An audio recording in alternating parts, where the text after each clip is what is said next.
A university-wide social norms marketing campaign has reduced high-risk drinking and adverse outcomes of drinking, according to a new study from Michigan State University in the Journal of American College Health. MSU's social norms campaign was created to educate MSU students about actual drinking behavior on campus. When misperceptions are corrected, behavior will change to be more consistent with the actual norm, says one of our guests, Dennis Martell, who's the director of MSU Health Promotion, and he directs the National Social Norms Center at MSU. Dennis, welcome back. Welcome. Thank you, Russ. I appreciate being here, especially with my friend Dr. Larry Hemmer. Joining our conversation. Larry's the director of research and evaluation for the National Social Norms Center at MSU. And Larry, it's good to have you on the show, too. Good to be here. Why don't we start, let's not assume, when you guys are talking about social norms, what does that mean? You know, a lot of folks describe social norms in various different ways. I like to use the definition that Dr. Alan Berkowitz and Michael Haynes, who were some of the originators of the concept of social norms theory, they used to call it the misperception change theory. In other words, you try to look at the perceptions that people have, and we all know an individual's perception is their reality until you show them differently. And Larry always says that, you know, the benefit of the social norms research we do is we have facts. And Larry also says many times, if you don't have data, you're just a person with an opinion. So the social norms theory is based on what actually happens and then feeding that information and that data back to the community that you've assessed to show them this is what's really happening, trying to clear up the misperception about what actually happens. And that, the theory says, will actually sometimes propel then the community or the individual to actually change their behavior, because everybody wants to be of the norm. Larry, I mean, what does the National Social Norms Center then at MSU do? How does that fit in? Describe the mission a bit. Well, the National Social Norms Center is funded to provide oversight of a number of different colleges and universities who are using the social norms approach to try to change behavior, specifically high-risk drinking behavior on their campuses. So we not only are involved in helping MSU do its program, but also the groups at it's now up to 12 universities that are funded to do social norms approaches on their campus. There are other colleges and universities elsewhere in the country who are using some social norms approaches for trying to affect behavior change in a number of different areas, some including alcohol. But there started at 10, there will be now 12 going forward that we are overseeing because they're funded by the same group. And to make that distinction, and Larry can chime in too, is there's a difference between social marketing and the social norms approach. And I think people get confused sometimes and they use them interchangeably. Social marketing here in health risk comm or in communication arts is about that process of actually selling something to somebody. It's marketing for a social change or social endeavor. The social norms approach is more about misperception, changing that gap between the perception and what really happens. And what Larry has done, especially in his former job as the director of the Office of Survey Research for many years, and that's how Larry and I became involved, is he has measured not only the perceptions, but the actual behaviors. And then what we try to do is close that gap between the two. So it's important to know the difference between, you can use a social marketing endeavor or approach within the social norms approach, but it's not just social marketing. Well, Larry, let's talk about some of your new data. What have you found? What's been working? As Dennis has pointed out, the whole thrust of a social norms marketing approach is to try to identify whether or not there is a misperception. So is some of the behavior of students, in this case related to drinking, a result of them misperceiving what really is normal drinking? And if they're misperceiving it, overestimating how much people drink, how often they drink, how intensely they drink, then they may try to behave as they perceive what normal is, but their behavior ends up being not normal, turns out to be abnormal because they've misperceived what the norm really is. So the social norms marketing approach is a way of helping reduce high-risk behaviors by simply correcting the misperception. So we don't tell people what they should do. We simply tell people what the norm really is, what percentage of students really do behavior X, what most students really do when they drink, or how often they drink, or how they protect themselves when they drink, or what they think about certain kinds of drinking-related behaviors. So we aren't trying to persuade them that they should do something different. We simply are trying to report out what all of our data collection tells us the actual behaviors of students is. And the theory says if some of the aberrant behavior is a result of misperception of norm, then if you correct the misperception, then people will moderate their behavior because they're simply trying to be normal. And so what we've done is, starting in 2000, before the social norms campaign really began, we started measuring all kinds of things: perceptions, how often people drink, how much they drink, when they drink, how often they drink a lot, how much harm they experience from their drinking, things that they do to try to ameliorate some of the adverse effects of alcohol when they drink. And so we've been measuring that stuff every 2 years since 2000. And we started the campaign in 2001, so we have measures of student beliefs and behaviors prior to the campaign, and then throughout the campaign. And the campaign's been underway now for 18 years, almost 19 years. And so we have pretty long-term data showing whether things have been changing in any particular direction. And what the report that was just published tries to walk through is our data on, was there a reduction in harm? Was there a reduction or a change in drinking-related behaviors and the use of protective strategies so that people don't get too much alcohol in their body at any one time? Have we changed perceptions?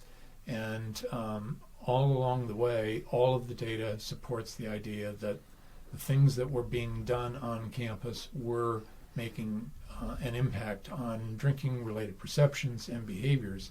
But we had to make sure that there was a link between changes in perceptions and behaviors and what we were doing. So part of the study is, did people see the information that we sent out? And did they see it just once? Did they see it a bunch of times? How many of the various messages that we put out did they see, recognize? Did they think it was believable? And all of the data that we looked at were consistent in the conclusion that there was an initial misperception. We did get messages out. People saw it. The people that we thought were most at risk were also likely to see it. They saw it a bunch of times. They believed it, and perceptions changed. And then behaviors changed. There was moderation. And there was an increase in the use of protective behaviors. There was moderation in drinking-related behaviors. There was a reduction of harm. So all of those things tie together in exactly the way it should if the social norms marketing approach was being effective. And I think you can say you were pleased that it is. You were surprised about the success and pleased with that, I think. Well, I think in the press release they quoted me as saying that, everything happened the way we expected, and we've been monitoring the data all along. Okay. So things didn't come as a big surprise when we tried to write the article, but in fact it's sort of surprising that simply putting out the facts, given all the competing other messages encouraging people to drink and to party and do whatever else to celebrate, that just putting out the facts about what the norms really are seemed to have not only been seen, but it was effective in just moderating student behavior to become at least more responsible in terms of their health and well-being. And the beauty of this approach is it's a positive approach. Yeah. It's the science of the positive. It's not we're saying if you drink, you're going to crash your car, you're going to die. Yeah. It's a positive approach. And as Larry said, and the phrase I always use is, we don't tell students what to do, we tell them what they do. In other words, we just take the facts that they give us and we give them back to them. And sometimes we're very surprised. Sometimes, wow, who did you assess? You didn't assess me. But, they have these misperceptions. And there are topics like that in the health promotion field that we know there are huge misperceptions. Larry knows this too, because we've been assessing sexual behavior for many years. And we'd ask perceptions of how many partners you have and how many, how many times you are involved in sexual activity. And the perceptions are way out of line. And then we ask them what really happens, and it's like, I've had one partner in the last year. So we know that we can somewhat correct that by just putting it out there. None of our posters say you have to do this or this is going to happen or anything. It just says, this is what you told us. And after the dosage, and after, as Larry said, we're assessing how many times they see it, we're using the venues, we're using the expertise of the health risk comm people to know what venues to use, and we assess the venues. So it really has been a community effort, academia, health promotion, assessment. Even the city of East Lansing in the state of Michigan are using the concepts that we are now talking about. I mean, the East Lansing police, the MSU police, instead of saying everybody is drinking, they'll say, well, the data says that 70% of MSU students don't drink on a normal week, or that it's only 2% in the people who are out in this disturbance. It's 98% of the students don't do that. So when it catches on like that and it becomes a really positive approach, it also gives the community the benefit of thinking, hey, we are responsible. We are doing good things. So I like the fact that it's the science of the positive, and I think this study validates and part of the reason why this has worked so well is we've had the same people doing consistent evaluation. Larry doesn't like when I say this, but he's an absolute genius. I couldn't find anyone in the United States I'd want to work more with than Dr. Hambroff, because he understands not only a social norms approach, but he's one of the best researchers, evaluation, and analysis one could want. So having that consistency of people and then having the expertise of the academic folks. Knowing you're getting good data. Yeah. Oh, yeah. You have good data, then you have a good approach. Yeah. And this is the first time I've ever seen the American Journal of College Health accept an article with no revisions, no comments, no nothing. The lead article, nothing. Larry did a wonderful job on it, and we just support him. It really is a group effort. Some of us do different things, but it really is a group effort. So Dennis' point makes an important point that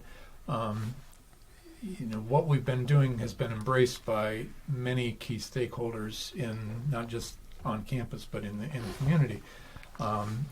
Early on, some of the folks working on the project at MSU started communicating with bars and restaurants, various stores and establishments in town, and explained what we were doing, and they welcomed and were very cooperative in helping to distribute some of the posters or the various mechanisms that were being used to disseminate the messages about what the norms really are, because they see it in their interest to have healthy students and not having problems with students having alcohol-related issues, and so they were very cooperative and on board, and have been very gracious and supportive of the whole campaign. Well, a great example of how we think we have changed, back in 2003, 2004, 2005, we were on the top of the list of the Princeton perception view of party schools. And although Larry and I don't put a lot of stock in that, it is about perceptions on campus. They call you and say, what do you perceive? And over the years now, we're not even on that list. We're not even in the top 25. And that gives us some validation in the fact that we have changed perception. And we talk to students at MSU too. Most of them talk about being responsible drinkers. And now we're working, as Larry said, with 12 different universities. We've just added University of Delaware and Tulane. We have Florida State. We have Georgetown. We have University of Hawaii, Central Washington, University of Virginia, Virginia Tech. Some major schools that are working with us, and we not only provide oversight for them, but now we're helping projects in the community and state. We're working with the MPHI on a sexual victimization. Social norms approach isn't just for high-risk drinking. What we have shown, it works with high-risk drinking by increasing protective behaviors. You know, one of the things that Larry and the late Chuck Atkins and myself found out when we were studying celebratory drinking, because we were one of the first in the nation to study celebratory drinking, was that people approve of drinking more on celebratory occasions. So that's one thing that we couldn't necessarily target. We couldn't target consumption on celebratory occasions because most people approve of drinking more, and you can't do that because it goes against the norm. So what Larry found out in the data was that if you stay in the same place, if you stay with one alcohol, and especially if you stay with friends, you're less likely to receive harm from drinking more on celebratory occasions. So we've been able to push that norm out there, and that has increased. Now staying with friends is not only a local protective behavior, but you see that in national audiences. Stay with your friends, arrange for a ride home. So we've been able to influence, and we're now actually consulting with the Anheuser-Busch Corporation about their national commercials and telling them about do a social norms approach. I know you've started to answer this, Dennis, but I wanted to ask you both, do students change and evolve, as do we all? What's sort of on the horizon for the social norms movement and particularly the center here at MSU? There are lots of possibilities. I mean, part of the misperception issue, I mean, we're reluctant to discontinue what we're already doing because what misperceptions will resurface. So you don't want things to go back to the way they were, so you sort of have to keep going forward with it. But there are other behavioral spheres that probably could be helped with using a social norms approach. So there are attempts to try to figure out how we could use a social norms approach to help with sexual assault, help minimize that, change whatever the misperceptions are about what's okay, what's not okay, what everybody's doing, what they're not doing. The social norms approach has been used in other areas like speeding and tobacco use and a variety of other health-related behaviors. And so it is probably adaptable to a lot of things. Dennis mentioned that we've documented huge misperceptions about related sexual behavior, and so correcting some of the misperceptions that may lead people to do things that they otherwise wouldn't do or probably shouldn't do means that there's a positive way of affecting behavioral change that would produce healthier individuals in the long run and probably make their quality of life better without offending them, without making them feel put upon or pressured to do things that they don't want to do. We're working with the Traverse Bay Child Action Council right now, collecting data that we can use to try to influence the behavior and perceptions of the residents of the state of Michigan about child sexual abuse. I mean, there are so many different applications that you can try to have the social norms approach. The downfall of most organizations or colleges that try to use this, they want a shortcut. They don't want to necessarily collect data and continue to collect data. They don't want to do the dosage. So I think the beauty of what MSU has shown, and I think we lead the nation on trying to change culture of this sort with it, is consistency, dosage, evaluation. All those factors need to come into play. But I think what we have shown, because there's been a lot of talk about does a social norms approach work and stuff, that if you do it consistently and you measure it and you do it by taking feedback. I mean, the fact that we use this brand called the Ducks didn't come from us. I hated the concept of the Ducks. They came from students. We asked students, what types of images would you like to see on posters? What would you identify with it? And when the communication arts students came up with the Ducks, I was like, oh my God, that's silly. But I'm old. Right, you're not the target. No, yeah. I'm not the target. So the Ducks has been, and Larry would confirm this, the Ducks, you have to have a brand too. I mean, it's about marketing in several different ways. So having the right brand, that's where Larry says we don't want to back off on stuff. because we found that one time when we backed off on drinking and driving, and all of a sudden the down curve went up, and so we started back on that again. So you have to keep those, because they come in with perceptions. And somebody asked me the other day, where do college students come in with all these perceptions of high risk drinking on campus? I said they come from an Animal House kind of misperception. They come from alumni at times. They come from parents.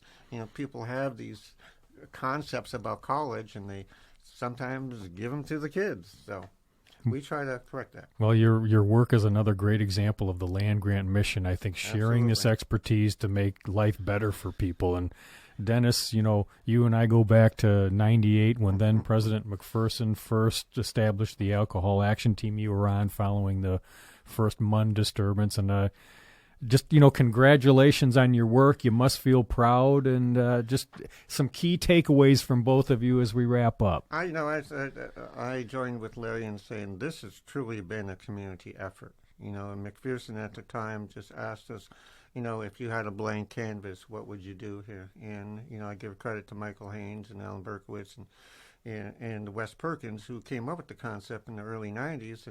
And Chuck and I sat around the table and said, let's do this. So the takeaways from it is that the action team process, even though it happened as a misfortune of an event on campus, came up with some really good concepts that we said alcohol should be about health. The law says under 21, you're not supposed to drink. But we know by looking at the incoming freshman data that 70% of high school students have already drank. And so we need to be real about how we approach it. I don't like these fear appeals. So knowing that we have a positive approach, that takeaway, and having validated by a researcher such as Larry in his office to show that it works, it feels good. The other thing that Dennis mentioned that's probably worth emphasizing is this really is an approach that's trying to change culture in a positive way to help build a more healthy community. But culture change is hard and it's slow. Yeah. So this report is summarizing 15 years worth of data and attempts at change, and so it's small incremental changes along the way, but you have to keep at it so that in the long run the effect is quite substantial, but it's not substantial in any one year. It's a little bit here and a little bit here and a little bit here, and collectively you make progress. So it's if somebody's looking for a quick fix, this isn't the approach. But if somebody's willing to stay the course and keep at it, it will work. Part of the culture change is that when you start, it starts to reverberate out. One of the beauties of social media is that everything starts to reverberate out. And I remember in the beginning, when we started this process, we'd do freshman orientation, and freshmen would come in and we'd say, what do you think the average MSU student drinks when they come on campus on a setting? And they'd say 8 or 10. Sometimes Larry and I would joke that if you're from the UP, it'd be 15. But over the years, we saw that when they started coming in, they'd say 4 or fewer. And we'd go, where did you hear that? And they'd say, well, my brother went to school at MSU. And so it starts to reverberate out. And that's how you change culture. And I have to emphasize what Larry said. Culture change takes a long time, and it takes a concerted effort. And I praise MSU and all the presidents from McPherson and the people to support this process all the way along. And now we're the National Social Norms Center at MSU, and we feel pretty good about that. And I think it's socialnorms.msu.edu, right, where you can get more information. Yep. And we've been talking about Michigan State University's National Social Norms Center and all the work it does, and some new survey data. So my guests have been Larry Hembroff. He's the Director of Research and Evaluation for the National Social Norms Center at MSU. Larry, thanks so much for sharing your observations with us. And Dennis Martell is Director of the National Social Norms Center at MSU and Director of MSU Health Promotion. Gentlemen, thanks again and congratulations. It's always a pleasure to be with you, Russ.